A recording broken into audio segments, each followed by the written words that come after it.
안녕하세요. 로시아 심리상담연구소 양성입니다.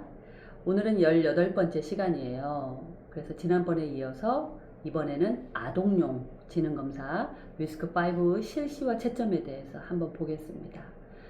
예, 그 어른용과 그렇게 다르지 않아요. 예, 그 대신에 이제 수검자가 아동이기 때문에 이제 편차가 좀 심하죠. 예, 어린 그 6살부터 16살까지거든요. 그래서 이제 편차가 심하고 이제 어른과 달리 좀 주의가 약하죠. 그렇기 때문에 우리가 좀 집중해서 잘 해야 됩니다. 지능검사는 그 어떤 심리검사보다도 불안을 유발하죠. 예. 여러분들 지능검사 받아보셨을 때 불안하지 않으셨어요? 그리고 저항도 꽤 많이 일어난다고 합니다.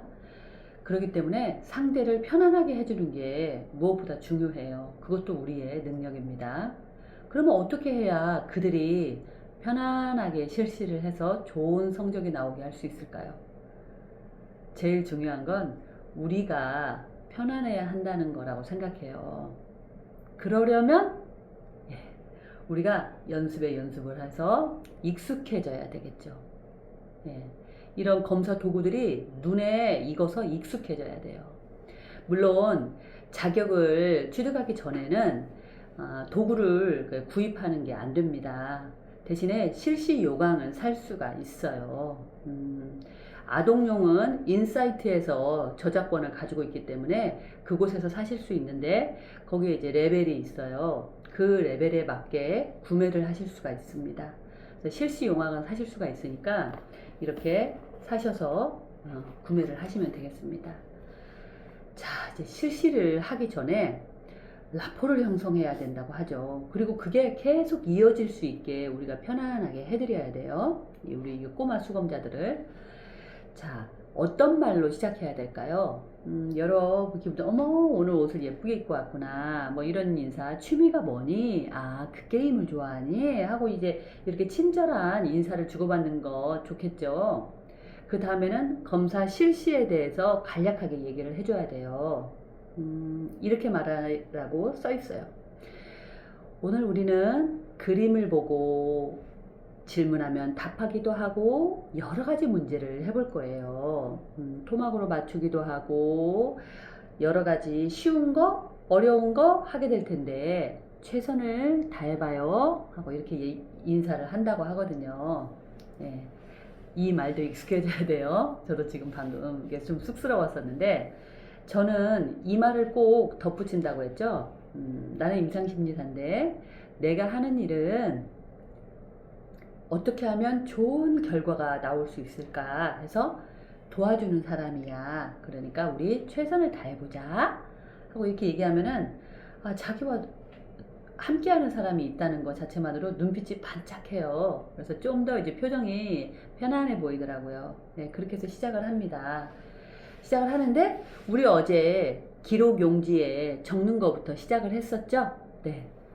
거기에 보면은 이제 아동의 이름을 적어야 돼요. 그리고 무슨 학교, 몇 학년 몇 반인데 이거 한번 적어보라고 해요. 그래서 부모의 학력과 직업까지 적게 합니다. 이제 너무 어린 친구들은 못 적으니까 대신 정보를 구해서 적으시면 되겠죠.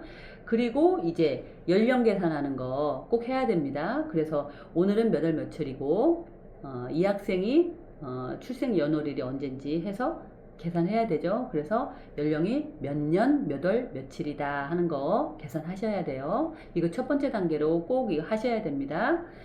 그리고 우리가 앞으로 계속 하게 될 그 검사 중에는 반응지라고 해서 그 반응지를 가지고 하는 검사들 있잖아요. 그 검사에도 연령을 적게 돼 있어요. 아동 이름과 연령을 적게 돼 있으니까 거기에 이 계산한 걸 그대로 적으시면 됩니다. 나중에 다른 아이와 섞이면 안 되기 때문에 이 적는 작업은 빼놓지 말고 꼭 하세요. 그래서 이제 토막자기부터 들어가는데요. 어떻게 하는지 우리 어른 편에서 봤잖아요. 그래서 이렇게 그림을 보여주고 소책자를 꺼내서 보여준 다음에 토막을 주고 이렇게 한번 해봐라 하고 연습을 하죠. 연습을 한 뒤에 오케이 잘 됐어요. 그러면은 이 기록 용지에서 이 아이 아동 나이에 해당하는 그 번호로 넘어가서 실시를 하면 돼요. 그런데 만약에 이 아이가 틀렸어요. 그러면은 계속 진행하면 안 되고 역순으로 첫 번째 문제로 가세요. 그래서 1번 문제로 가셔서 그 쉬운 문제는 할 수 있는지를 보시고 이 아이가 어느 수준인지를 파악해야 되는 거죠. 그래서 1번 문제 오케이 됐어요. 풀었어요. 그러면 이제 2번으로 가요. 이렇게 해서 넘어오는데요. 만약에 역순으로 나이보다도 훨씬 어린아이가 푸는 문제를 하는데도 틀린다. 그럴 때는 스탑 하셔야 됩니다. 그리고 다른 테스트로 넘어가셔야 돼요. 예, 그런 차이가 있는데 아동일 경우에 좀 이렇게 되죠. 자, 그리고 이렇게 해서 채점을 하는데 그 보너스 점수도 마찬가지로 아동도 있어요. 그렇기 때문에 시간을 잘 재셔서 몇 초 만에 했는지를 보시고 그 몇 초 만에 했다. 그것에 해당하는 보너스 점수를 주시면 됩니다. 그 다음에 이제 그 다음 검사를 하시는데요. 그 다음 검사를 하는데도 나이에 따라서 이렇게 달라요. 연습을 한번 해본 후에 그 나이에 맞는 그 번호로 이제 건너뛰어서 시행을 합니다.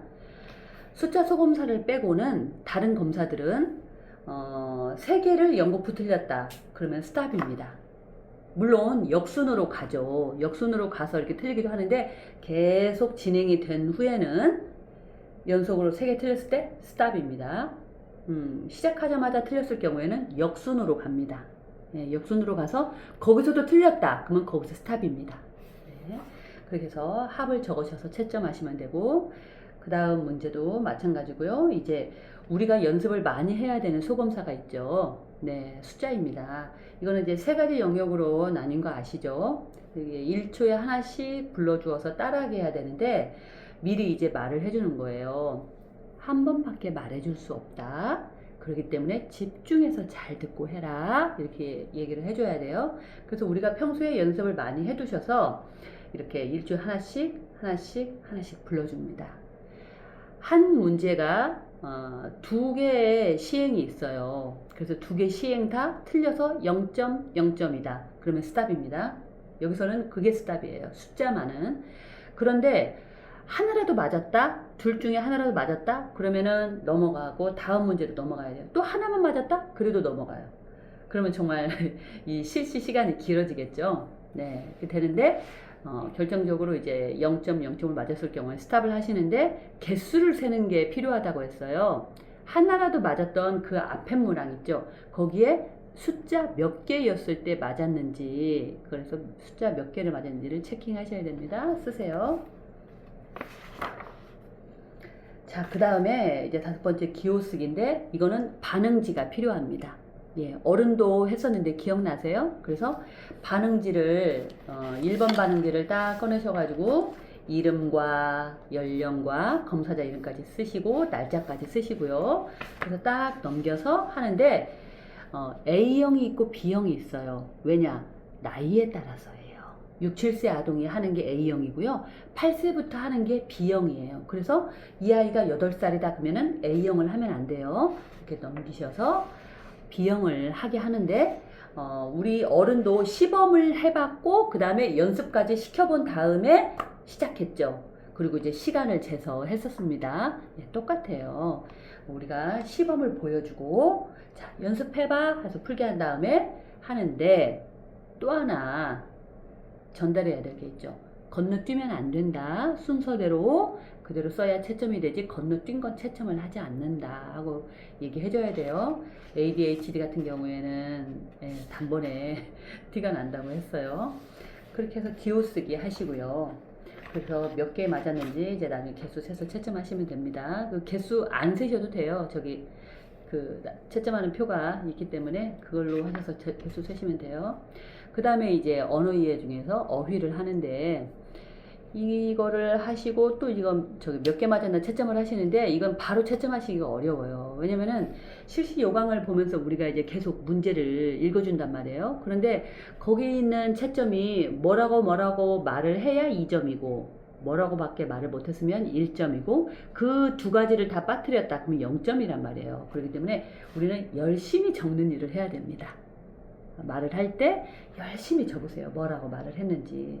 그런데 아무리 그래도 좀 대답이 부족해요. 가령 뭐 2점을 맞을 수 있을 것 같고 아는 것 같은데 좀 뭔가 너무 긴장한 것 같고 뭐 그래서 좀 답이 부족해요. 그럴 경우에는 좀 더 얘기해 주겠니? 하고 물어봐서 좀 더 설명을 들어봅니다. 그러면은 본인이 알고 있잖아요? 그럼 그럴 때는 이제 2점을 줄 수도 있는 거죠. 그래서 항상 물어보십시오. 모를 때 넘어가지 말고 좀 더 얘기해 주겠니? 좀 더 설명해 주겠어? 이렇게 물어봐서 뭐라고 말하는지 들어보고 하시는 겁니다. 근데 영 이상한 말들만 하고 있어요. 그럴 때는 좀 더 얘기해 달란 말이 의미가 없습니다. 그거 잘 판단해서 하세요. 그게 끝나고 나면 이제 무게비교로 넘어가는데 이거는 이제 소책자 보여줘야 되죠.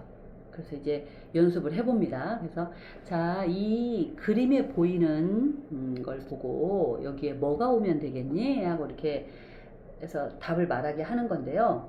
이것도 나이에 해당하는 그 문제 시작 번호가 있죠. 근데 만약에 틀렸다? 그러면 역순으로 1번으로 가세요. 어린아이가 푸는 그 단계로. 근데 그것마저도 틀렸다? 스탑입니다. 그런데 계속해서 잘 풀어오다가 중반부 이렇게 막 가다가 틀렸어요. 그리고 그 다음 문제 틀렸어요.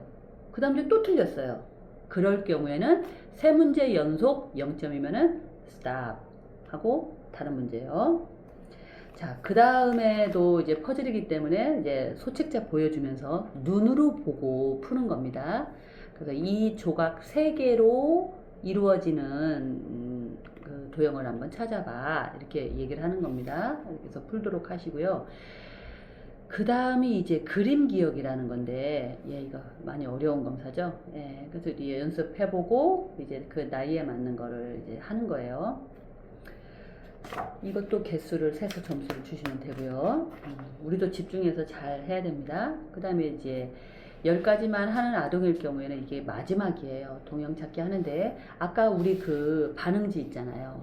이 반응지에 2가지 검사가 들어있거든요. 앞에 아까 기호 쓰기 했는데 그걸 좀 넘기면은 또 동형 찾기가 나와요. 그런데 A형을 할 것이냐 B형을 할 것이냐 나이에 맞게 그걸 골라서 8세다 그러면은 B형을 펼쳐서 하시면 됩니다. 네. 그 다음에 이제 추가로 검사를 하겠다. 그럴 경우에 이제 시작됩니다. 11번째 이제 상식 검사인데 실시 요강에 나온 걸 보고 이제 문제를 내는 거죠. 그래서 단순히 이게 뭔가 지식을 많이 아는가 이게 아니에요. 이 아이의 규범에 대한 이 도덕에 대한 것을 테스트하는 거예요. 그래서 그런 거 한번 보시고요. 제가 지난번에 한번 설명을 드린 게 있는데 이렇게 십자가 표시 이렇게 돼 있는 그런 문항들이 이렇게 표시가 돼 있는 게 있다고 했어요. 그게 뭐라고 했죠? 네. 문제를 푸는데 이제 초반부에 그런 게 있어요. 이게 문제를 내봤는데 애가 좀 답을 잘 못해요. 그래서 점수를 잘 못 받았어요. 그럴 경우에는 그냥 다음 문제로 넘어가지 마시고 설명을 한번 해주시는 거예요. 방금 답이 부족해서 1점밖에 못 받았잖아요. 그러면 설명을 해주는 거예요. 이러이러하게 답을 하면 되는 거란다 하고 답을 한번 설명을 해주세요. 그러면은 걔가 인지를 하고 그 다음 문제부터 풀 수도 있거든요. 아예 능력이 안 되면은 이상한 소리들을 하기 때문에 그때는 이 아이가 알려줘도 가망이 없겠다는 짐작은 되죠. 그러나 이 표시가 있을 경우에는 답을 한번 얘기해 주세요. 이렇게 답하면 되는 거란다 하고요. 그 다음에 이제 12번째 공통 그림 찾기 하고요. 그 다음에 13번째 순차 연결. 아주 복잡해서 정신 바짝 차려야 되는 검사요. 얼마나 주의력이 좋은지 보는 순차 연결이 있고, 그 다음에 14번째로는 이제 선택이라는 게 있어요. 이거는 이제 반응지 2. 두 번째 반응 용지가 필요합니다. 거기도 똑같이 아동의 이름 쓰고요, 연령 쓰고요, 오늘이 몇 월 며칠인지 쓰시고 검사자 이름까지 쓰신 다음에 그 용지에 쓰신 다음에 선택 소검사를 하는 거예요. 선택 소검사는 2번 실시합니다. 여기에 보면은 한 번 실시하는 게 있고 2번째 또 실시할 수 있게 돼 있어요. 그러니까 두 쪽을 딱 보여주시면서 해봐라 한 다음에 그걸 그걸 정해진 이 45초 만에 몇 개를 해내는지 이렇게 딱 카운트 하시고 스탑 한 다음에 수거하시고 이렇게 페이지를 돌려서 이제 다른 배열로 돼 있는 거를 주시면서 두 번째 테스트를 하시는 거예요. 예, 잘 기억하세요. 그래서 나중에 채점하시고요. 그 다음에 이제 이해 검사, 이제 언어 이해 쪽이죠. 그래서 상황에 대한 이해가 가능한가를 보는 거예요. 이 테스트도 하시고요. 마지막이 이제 계산하는 문제입니다. 예, 계산하는 문제인데 이제 아까 숫자와 다른 점이 뭐냐면은 이거는 제한 시간이 있어요. 그리고 원하면 한 번 더 불러줄 수가 있어요. 그래서 이 검사를 할 때 미리 꼭 말해주세요. 지금 뭐 이렇게 계산하는 문제를 풀 거다 하고 실시 요강대로 말씀해 주세요. 그래서 원하면 한 번 더 얘기해 줄 수 있으니 해달라고 말을 해라 하고 얘기를 하는 거예요. 근데 여기서도요 성격이 드러나요. 그 말을 안 하는 애도 있거든요. 예, 도와달라는 말을 못해요. 예, 그런 성격인 경우도 드러납니다. 그런데 이제 그래도 이제 엄마와 이제 애착이 되어 있고 뭔가 신뢰가 있다. 그리고 이제 목표를 향한 집념이 있다. 승부욕이 강하다 그러면은 한 번 더 불러주세요. 해서 이렇게 해서 듣고 채점을 하시면 되겠습니다. 자, 이렇게 해서 테스트가 16가지가 다 끝나면 예, 이렇게 마칩니다. 그래서는 수고했다 이런 격려의 말씀도 해주시고 예, 본인이 그것에 대한 뿌듯함, 성취가 있도록 하면 더 좋겠죠? 예, 위스크 5는 이렇게 실시하시면 되겠습니다. 예, 여러분께 작은 도움이라도 됐기를 진심으로 소원합니다. 오늘도 들어주셔서 감사합니다.